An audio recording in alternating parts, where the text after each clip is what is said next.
Okay, here I am in Alice, Texas, visiting artist Servando Hinojosa.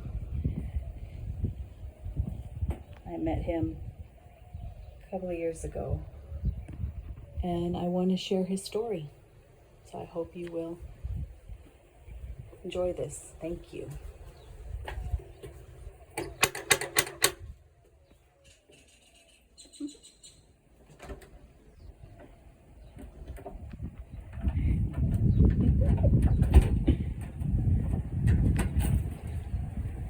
Hello. Hi.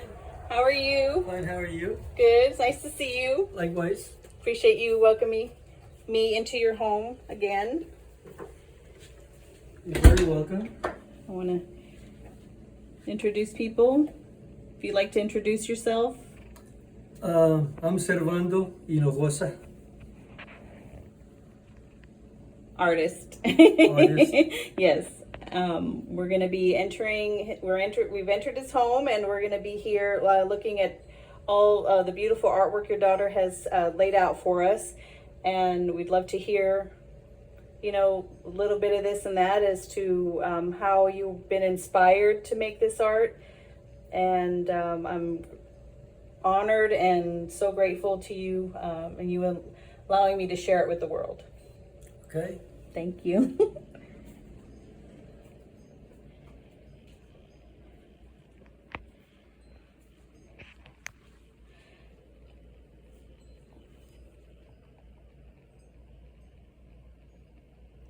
And this one's dated 1977. Yes. Are these pen? These are for a book that I illustrated, Stories That Must Not Die. I've illustrated a few books, and that's what are the illustrations.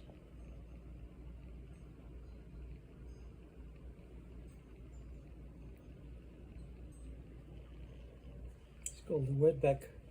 El Mojado. And then you were telling me about this one. Yes, I design houses and drawings and things that would go into the buildings, and that I make plaster, like semi-sculpture for the sides of it. And this building's in Corpus Christi. Yes. Have you It's a been there restaurant. recently? No, I haven't No. been there. I grabbed my coverage. Do you know what street is it on? I don't remember. No, remember. No. So it might still be there. Could. It Yes. could be? Okay. Yes. I'll look for it. Okay. And these are more of the illustrations from the book. Yes. Different books. Different books. Mm-hmm. And this is the Wetback. Bilingual novel by Dr. Juan Savageau. Savageau. Yes. Illustrated by Servando Hinojosa.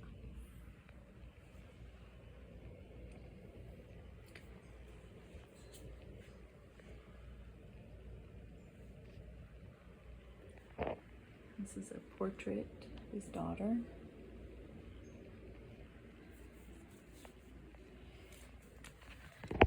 We have Cantina El Macho. That's part of the drawings in the book. The Wetback.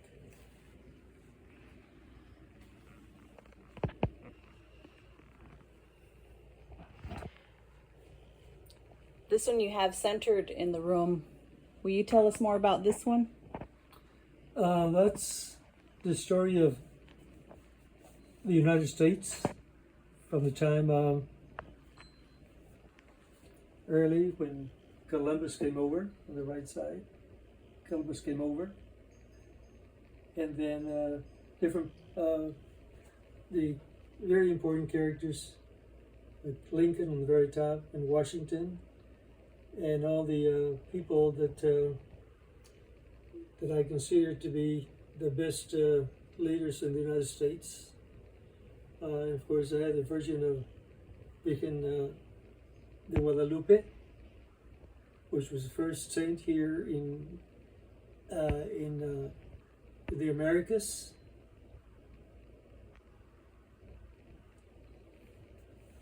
And the early beginnings on the very left bottom, like in San Antonio, the works that Mexican American made. It was Mexico at the time. And all the important people that I feel had to do something about Mexico, so I made it, named it Amerimorphosis. Amerimorphosis. Mm-hmm. Oh, the morphosis of America. Yes. From the Indians, all the people that have there, the Indians, the Mexican Americans, all the type of people in the United States. And who was interested in the painting that you said that they didn't want La Virgen? There were some people in San Antonio that were going to, during the 70s, when we turned into the 70s, they were going to sell it all over the United States. They wanted me to erase the Virgin. And they were going to sell it in a lot of places. And I declined, so they didn't sell it. There were some other artists who were going to sell something similar, but I had the Virgin. So mine was different because of everything in there. So I declined.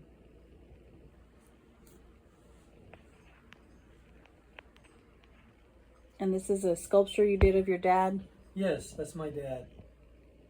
Servando Hinojosa.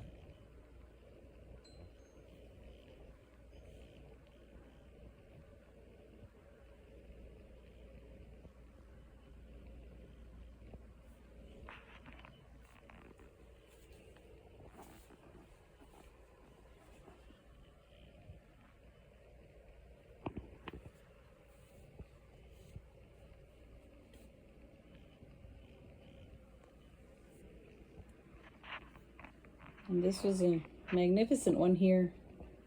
The scale of it. Thank you. When did you start painting this one? In the 80s.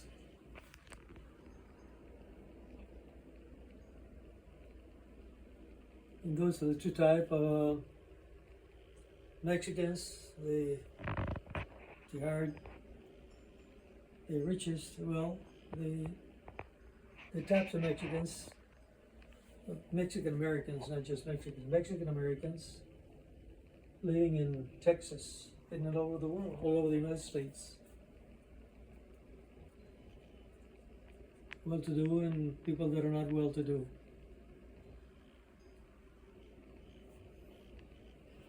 Has this been exhibited anywhere?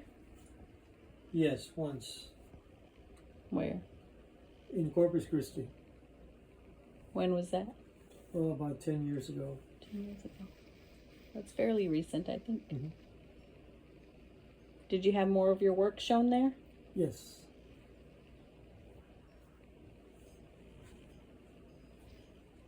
And this is the one that's the railroad tracks, right? Yes. In Alice, Texas, near City Hall.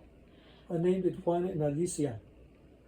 They're the people that used to dance, like in San Diego and in Alice, with accordion and guitar.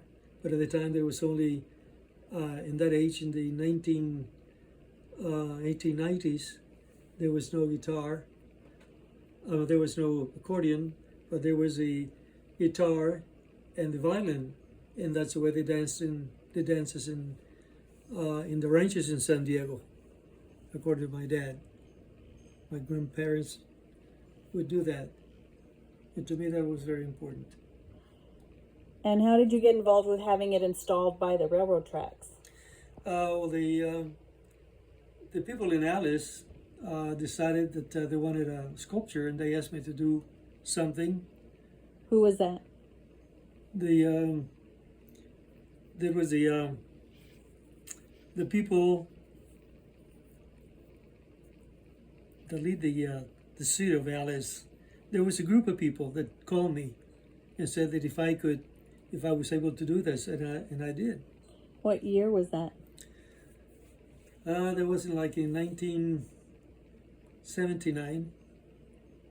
Okay. 79. I went over there and took some pictures before I drove over here, and I mean, of course I had seen it. I didn't know you. I didn't know it was yours, but I had seen it in town when I would come to visit before I moved back home. And I'm sad that there's not a plaque up there with your name and, you know, the year that it was installed. It seems like that's definitely something that's of importance, and that people who do stop by to see it know that you were raised in this area, and it would be nice to know, you know, who it is, who you are, you know, that you live here and you're still here, and that's your work that's there. Perhaps that's something that we can work on now. Yeah. And there's plenty of room on there too. Is the height of it? There's room underneath it where, you know, we don't have to have your name on the small corners of it, but I would think we could like just fill it in completely where you can see it, you know, across the street. You know, we could read your name. I would like to see it like that. Very good idea. I would like to see it like that. Yes. And then this is another sculpture you've done. Yeah, this is a full sculpture. When did you do this one? Oh, about 10 years ago. That's Mexican American person eating a taco with a Coke or a beer.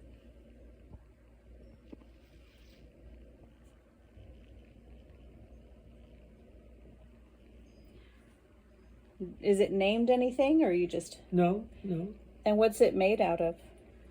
It's fiberglass and plaster. Did you make that here in this home? No, I made it when I was teaching. Well, I would do about 10 years ago. 8, 9 years ago, I made that one. Thank you.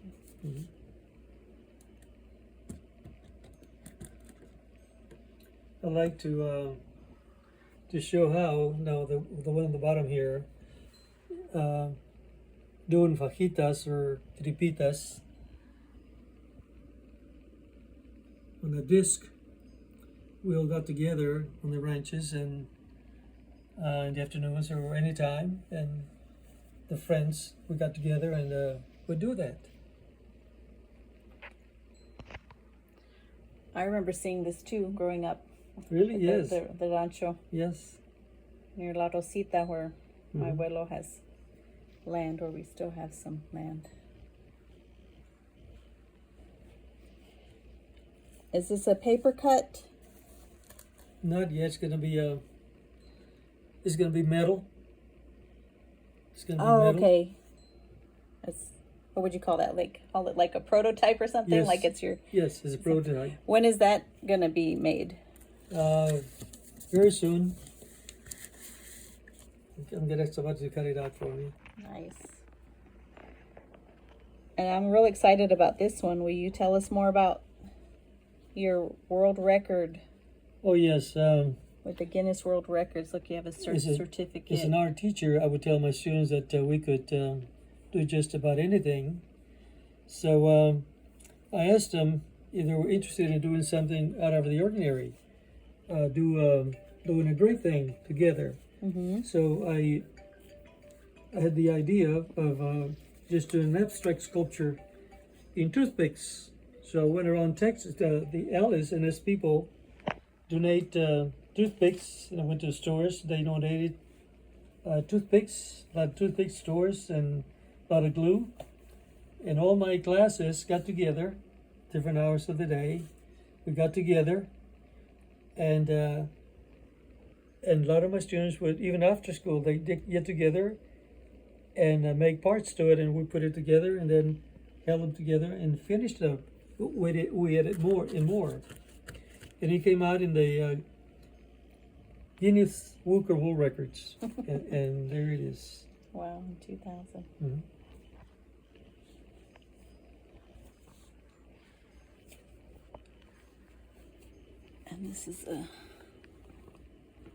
This is called Los Tequileros. Right. India ink on drawing paper.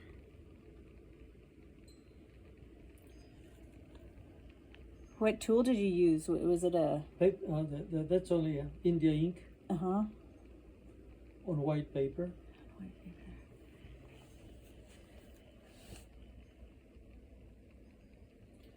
And they were about being people that had the tequila. They were trying to go through a point in a fence. It's a door, and while they're going from one place to another, they opened the door, and there was Texas Rangers, and killed them all. Instead of grabbing them, they just killed them. Is that a true story? It is a true story. Where did it happen? Close to Benavides, Texas, between San Diego and Benavides, Texas. Two of my grandparents were born there, in Benavides. I never heard that story growing up. Yeah. There's songs about that also. There's a song about that, yes. Corrido. Corrido. Thank you. I'll have to listen to it. Were you related to any of them? No. Or they just... No, I just heard about that. A lot of people here know about that. And I was very influenced by that. By, let me turn here. I don't know. Influenced by the inhumanity? By the inhumanity of the Texas Rangers. Instead of catching them, they just went ahead and killed them. There were, if you look close now, there were some behind trees, and they killed them, all three of them. Just for having tequila. Carrying the tequila.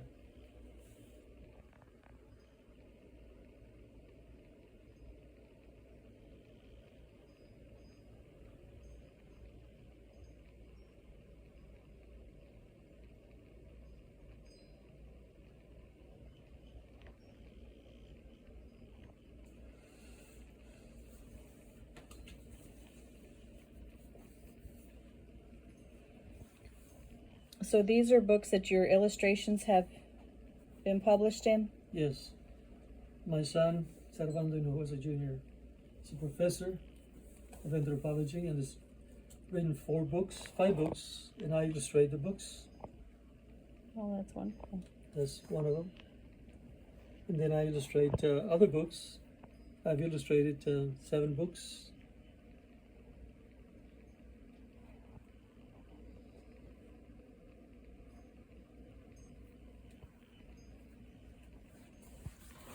Are you working on any now?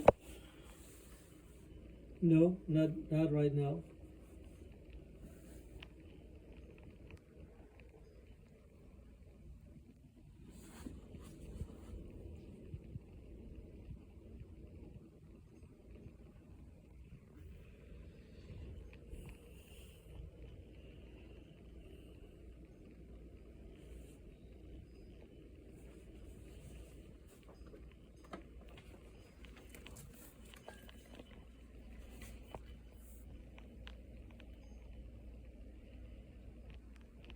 And then here's the portrait of his son when he was younger.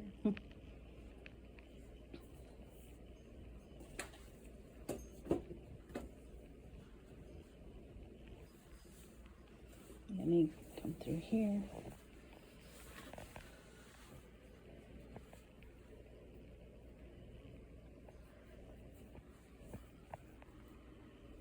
Texas history.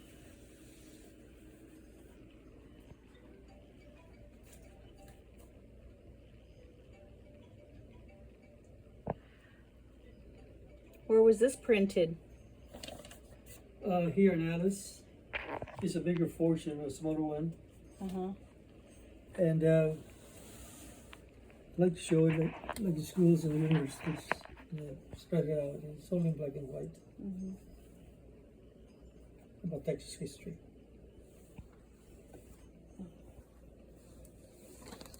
It's nice to see you were on the Alice Echo News Journal, Sunday, April 29th, 2012. Local artist is part of monument unveiling in Austin.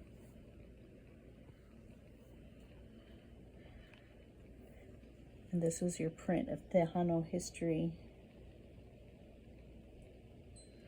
How did that make you feel that Oh, very proud. to have that unveiling in the Capitol, the state Very Capitol? proud. I was very proud. Who was there with you? There was a lot of people that were involved in a sculpture.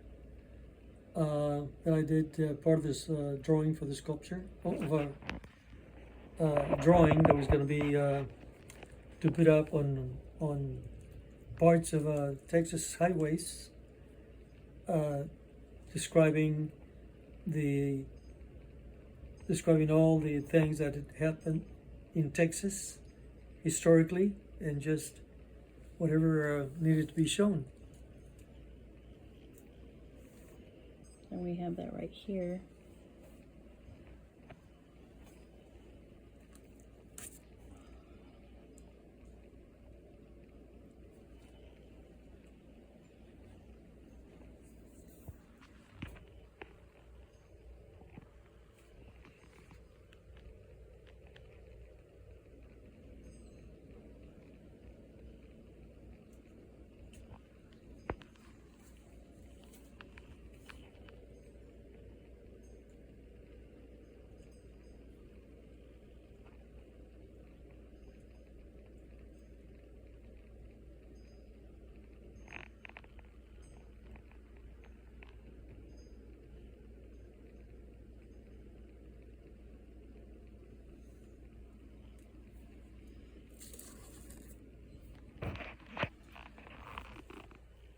And you were born in Mexico? Yes, I was. And your dad was born in, San Diego, and your mom? in Laredo. And how many siblings do you have? 4. 4. 2 brothers and 2 sisters. May we walk down your hallway? Sure. You can go. Thank you.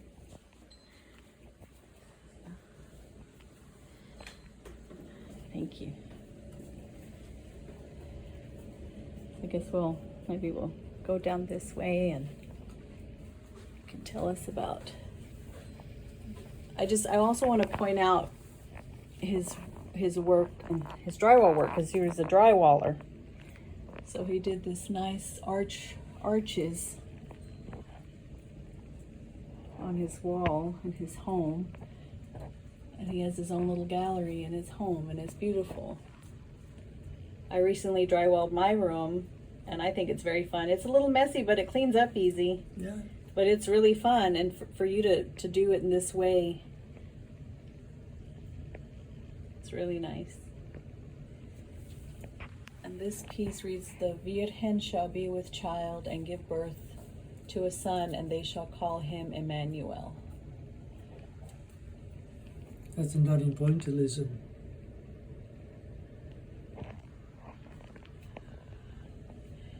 And it says this is one out of 250. Yes. Where are the others? Either is sold or given away, but most of them sold. How were they sold when you made your prints? I had a display. A display? Yes. Like, were you Some at of an them work. event? Like at an event, or people had the option of buying it, or? Well, I had an event, a little display of some of the work that I had, and those are parts of it. Just black and white. My version of the birth of Jesus, which I'm a Roman Catholic, and I've done a lot of works about religion, and I'm still on the version of doing another one, a big mural about that. Where are you thinking of that? Here, I'm going to do it here in Alice. for myself. Yes, Yes. for myself.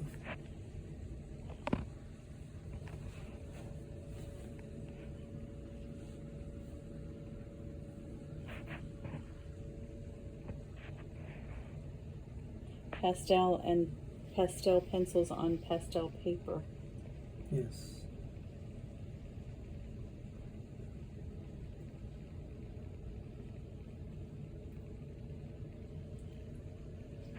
Where were you when you drew this one? I was still teaching. Maybe about 15 years ago. Did you draw it at home or Yes. here at home? Pastel. Mm-hmm. It's on pastel paper. My version of Jesus and God and Virgin, Holy Spirit. My version.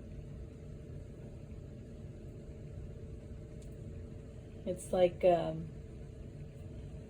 when I see these lines, you know, the movement that you have in them, like the wind, Yes. you know, like when the wind Right. feels like Exactly. it's comforting Yeah. to like- me. Yeah. When I feel the wind around me, I feel it's comforting. And that's how you've depicted them here, with they're in comfort and safety and their love. Mm. That's beautiful.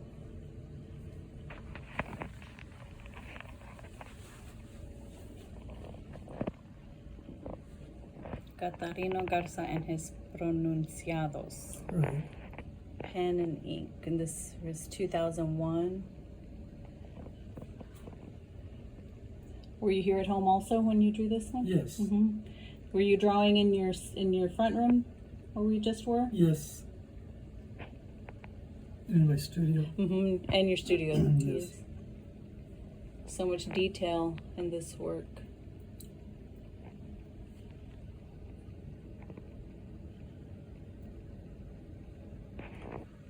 I didn't know about Catarino Garza till I was in college. My professor, Stan Bittinger, told us about Catarino Garza. Was a very intelligent man. He was an author, poet, and fought for the rights of the Mexican people, and fought against some bandidos in Mexico and everywhere else. But people around here would help him with donations of money, and had like a little army, and went out and fought for the guys, defended the guys that were being abused by Texas Rangers and by other people that didn't like the Mexican Americans. And he was an author, he was a writer, poet, a very intelligent man. People really loved him. Yes. You've depicted that very well, because he's in the center and everyone is very intent on listening to what he has to say.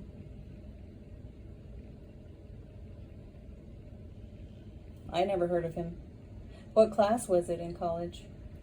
When I was doing getting my master's, Dr. Bittinger, tremendous professor. I didn't know about him until I asked my dad, did he know about Catarino Garza? I said, yeah, I heard of him. Because my dad is a rancher in San Diego. I said, yeah. Because my grandfather used to donate some money to him. Most of the people, help him for a little. He fought in Mexico against the Kuki people in Mexico. Yes. And some of the leaders in Mexico. That's another reason I wanted to share your story here, because it's our story too. It's our history. Oh, yes. Things Yes. that we're not taught, that we weren't taught in school. And I'm sure the reasons they do remove that is so we feel lost and without direction. Right. And the important thing about learning about these people that have lived and have come before us and fought for us, that we are worth fighting for. Yes. You know? Yes. And we have to remember that Yeah, he fought for us a lot.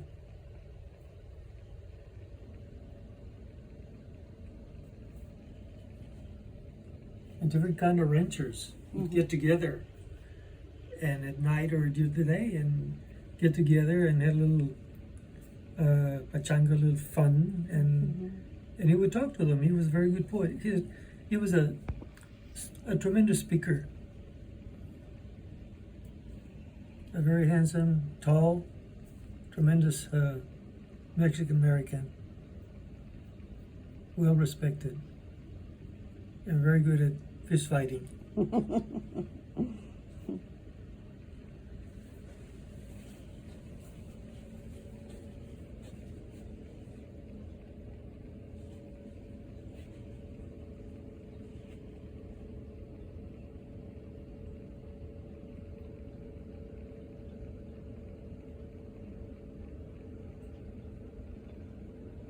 And this one reads 150.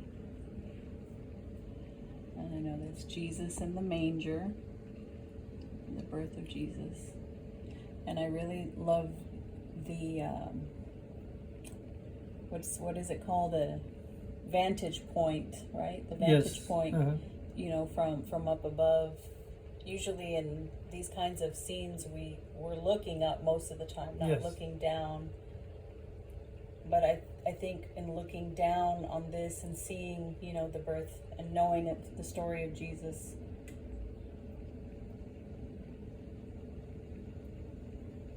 you know, that just brings us closer to that humanity. Yes. You know, looking down on that.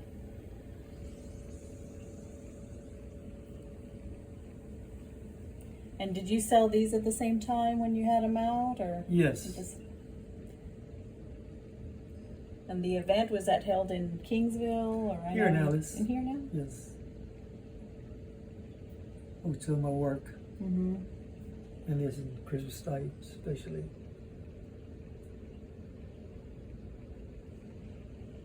Would you like to go through the other spaces, or?